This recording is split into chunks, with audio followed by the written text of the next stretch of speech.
Bismillahir Rahmanir Rahim. In the name of Allah, the Beneficent, the Most Merciful. I'd like to welcome you, dear viewers, to our series, Contemporary Issues. Assalamu alaikum wa rahmatullahi wa barakatuh. May Allah's peace and blessings be on each and every one of you. In this series, or this segment of our series, we've been looking at criminal justice, the laws which Islam applies to crimes committed in the society. We looked at murder, the punishment. We looked at adultery, fornication, the punishment. We also looked at theft and the punishment. And we looked at homosexuality, lesbianism, etc., and the punishments. In this segment, we're going to be looking at apostasy. Apostasy, which is, again, an area which commonly in the West people hold this up and say, hey, what kind of religion is this? If you leave the religion, they kill you. The law of apostasy, where a person who apostates, who leaves the religion, is executed. Again, when we look at this issue, we have to look at it within the context of world history, the legal systems of both the West and the East, and the conditions under which the law is applied. First and foremost, since from the Western perspective, religion has no place to play in the legal system. A person is free to follow a religion or not follow a religion. It's not, there's no, law or whatever governing them. The idea of executing somebody for leaving the religion now seems quite absurd. However, we should keep in mind that when capital punishment for murder was abolished in England back in 1965, it was still retained for treason and piracy with violence. For treason and piracy with violence. And it was also the legal punishment for setting fire to Her Majesty's ships and dockyards, all the way up until 1971. If one set fire to the ships of the Queen, you could be executed, according to law. So, this principle exists. This principle of executing people, over issues of what may be called treason, exists in the West and exists in most countries. Where treason is considered to be rebellion against the state, state secrets are given to some other country at which that state is at war, etc., the person is executed for it. This is material information, worldly information. A person gives this information, treason, and so they're killed. You had a famous couple back in the United States who were supposedly gave up information to the Russians about the atomic research, and the man and his wife were executed. Now, when we look from the Islamic perspective, what we find is that religion from an Islamic perspective is different from religion from a Western perspective. In Islam, the religion is the state. It's not separable. There's no separate state and religion. It's all one. The state is governed by the religious principles. So, rebellion against the state is rebellion against the religion. Apostasy, treason, is against the religion and the state. They're all one and the same. So apostasy represents a rejection of the law and the order of the society. And as such, it's considered like an act of treason. Now, a person who abandons the faith personally and leaves the country, well, the Islamic State is not going to send people out to hunt him down and kill him or because they abandoned the faith. But it is really dealing with a situation in the state where people are openly rejecting the principles of the state and undermining the social Islamic system of the society as a whole. Yes, there is no compulsion in religion in Islam. Compulsion in the sense of joining Islam. There's a verse in the Quran, in the 2nd chapter, La ikraha fi din.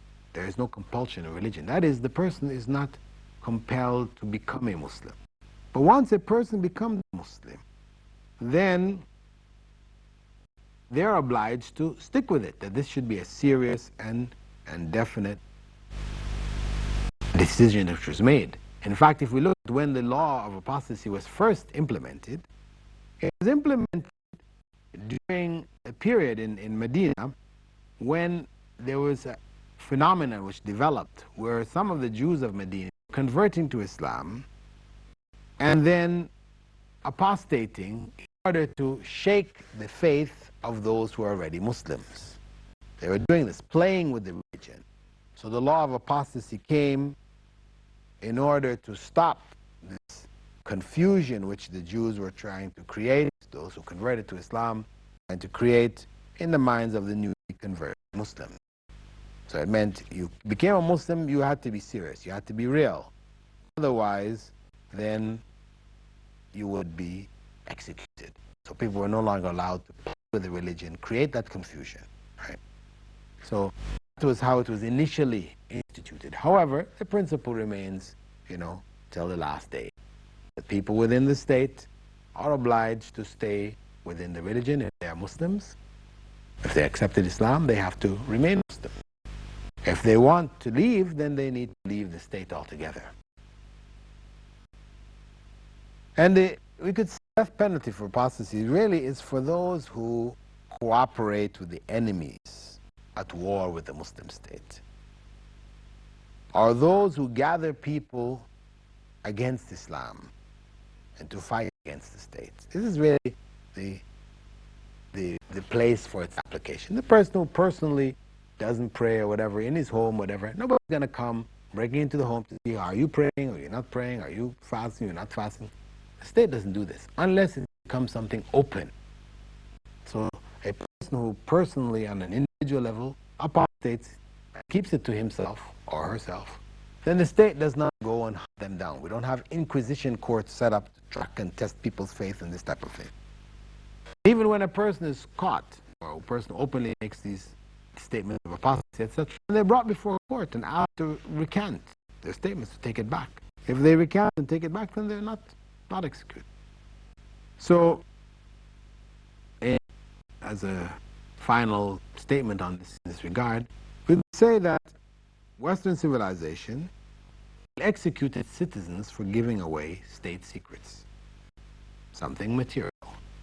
Islamic law will not execute people for that purpose. However, they will execute them for something which is far more serious: rebellion against God. That is a far greater sin or crime than rebellion against the state, against the individual human beings. So this is the way Islam looks at the issue of apostasy and the seriousness by which it takes it and applies the law with regards to it. And it's not for the state.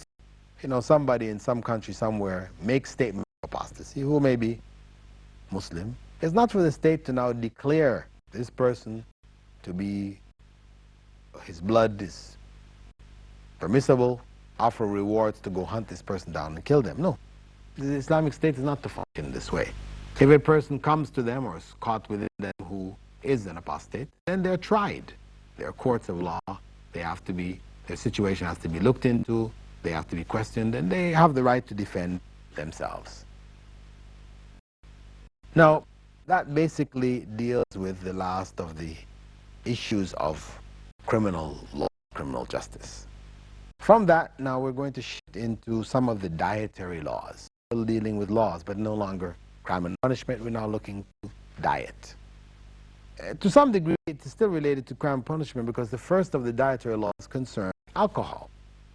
And we, in Islamic law, there is a punishment for it. Some 80 lashes, 40 or 80 lashes given to a person who's caught drunk, caught drinking. Now again, of course, Western society, which has taken, drinking to be a norm. In fact, people will even argue medically, as doctors say, that you take half a glass of wine with your meal, that it helps in your digestion. Some say it even lowers the chances of heart attack, this type of thing.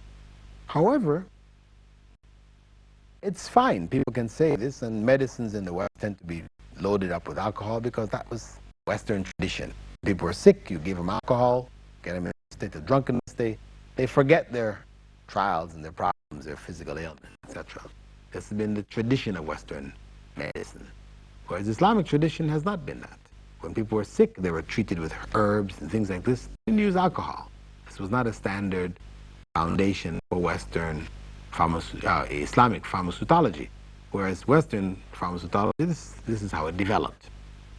So alcohol has become a part and parcel of Western life. Children are born drunk. Drinking has reached such proportions. From the Islamic perspective, we say weigh the harm and weigh the benefits. If we weigh the harm and the benefits, we can see that the harm far outweighs the benefit. It has been shown that the number of lives lost as a result of drunk driving, violent and heinous crimes, when people are in states of intoxication, is a direct product of the widespread access to alcohol in the society.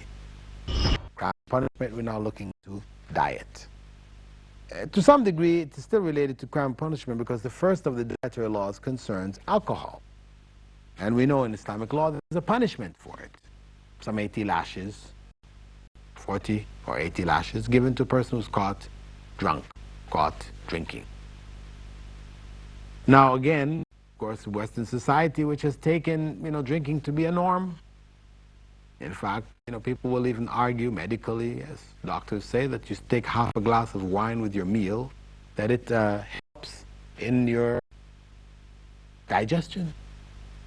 Some say it even lowers the chances of heart attack, this type of thing.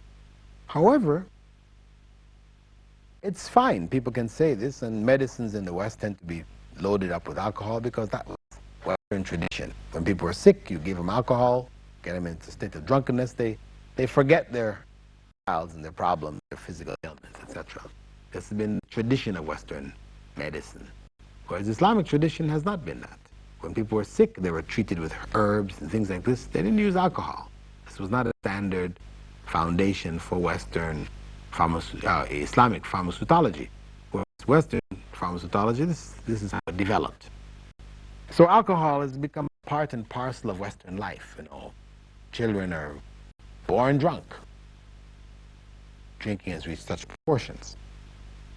From the Islamic perspective, we say weigh the harm and weigh the benefits. If we weigh the harm and the benefits, we can see that the harm far outweighs the benefit. It has been shown that the number of lives lost as a result of drunk driving, violent and heinous crimes, when people are in states of intoxication,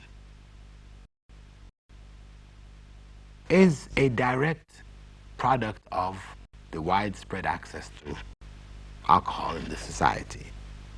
If we realize this and we compare it to the little benefits of digestion and possibly reduction of heart attack, this is like an elephant and a mouse on scales. We cannot compare them. The harm is far greater. In studies done in America, they pointed out that alcohol is involved in some 40% of the more than 50,000 annual road traffic fatalities yearly, and possibly over 500,000 injuries to persons, and in more than $1 billion worth of property damage. And based on published studies, Roizen summarized the percentage of violent offenders who were drinking at the time of the offense as follows: 86% of homicide offenders, 60% of sexual offenders, and up to 57% of men involved in marital violence. So when we have statistics like these, how can we seek to make this permissible? It's estimated that more than $2 billion wasted as a result of health and welfare services being forced to deal with alcoholics and their families in the United States alone. Crude projections of the annual cost of alcoholism in the national economy of the United States range between $7 billion and $10 billion. So, when we see these kind of statistics, then we can't talk about the benefits. In the second chapter of the Quran, verse 219, Allah said there, يَسْأَلُونَكَ عَنِ الْخَمْرِ وَالْمَيْسِرِ. They ask about intoxicants and gambling. Say, there is great harm in both and benefit to people. However, the harm in them is greater than the benefit. So it's recognized, yes, there's going to be some benefit in all of these things. But the harm is far greater than the benefit. And this is why in the United States of America, between 1920 and 1933, alcohol was prohibited. Its production and sale was banned. The United States of America recognized. However, in the subsequent years following it, these laws were repealed. Repealed because of the fact that the society's will to stop this thing wasn't really there. It is a drug. It is a serious drug. And people talk about, cocaine and the other drugs, but this drug is, society, because it's so attached to it, cannot deal with it as a major drug, harmful drug to society, which should be prohibited totally. What you find is that ultimately its prohibition will not be successful in a society where that prohibition is not linked to the laws of God. You find places where alcohol is produced. In the Muslim countries, for example, today, though it's forbidden, you may find in some countries alcohol is produced. However, the mass of the citizens don't take it. They don't involve themselves in it. There's an element amongst them who will take it from the rich and from the poor. But the mass of the society, though it is available, don't take it, simply because they know it is forbidden by God.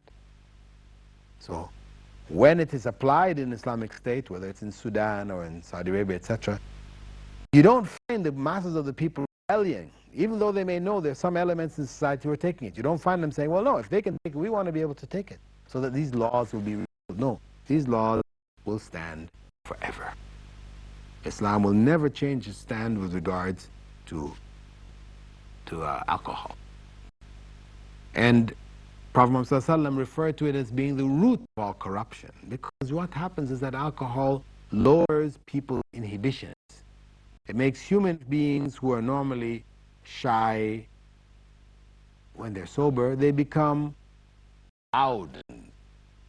They're willing to do things which they would not normally consider doing. When you read about reports of fathers raping their 5-year-old daughters and things like this, these are cases of people being in a state of intoxication where anything can look good to you. This is the nature of alcohol. it lowers the inhibitions. So what you would normally be very shy to do, then now you're ready to do it. You're now bold. It emboldens the individual. And this is why, Islam is against it across the board. Now, some people have raised the issue that, hey, isn't it mentioned in your Quran that people in paradise will have wine? So if it's bad, why are you including it there? But of course, the Prophet explained that things of paradise, though they may have names similar to the things in this life, he said, no eye has ever seen what is in there. No ear has ever heard, nor has it even crossed the minds of any of us. So the alcohol, the wine there, or the honey, or the milk, or the fruit that's there, though they share names, the fruit and things that we have of this world, they are no way the same.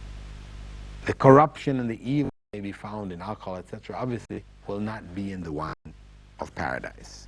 So from Islamic perspective, this is not the same. This is not a promotion, What it is that people are led to realize that the greater pleasures that they may seek in this life is available in the eternal life.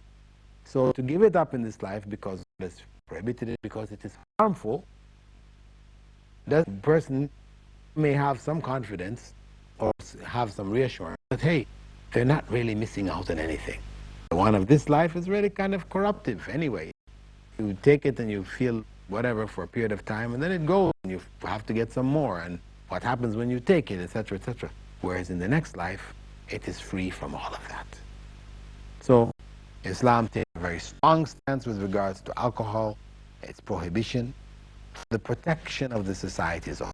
The harm which comes from it is far greater than any medical good that may be identified, or any financial good. Of course, those who are producing farms, etc., producing farms which produce alcohol, these people benefit economically. They earn money, etc. But that benefit, in comparison to the harm that it does to the society, is of no value. It is of no significance. With that, dear viewers, I'd like to thank you for being with us in this segment of our program, Contemporary Issues. We hope that you'll continue to follow our program as we deal with a variety of issues important to us in these times of ours. Assalamu alaikum wa rahmatullahi wa barakatuh.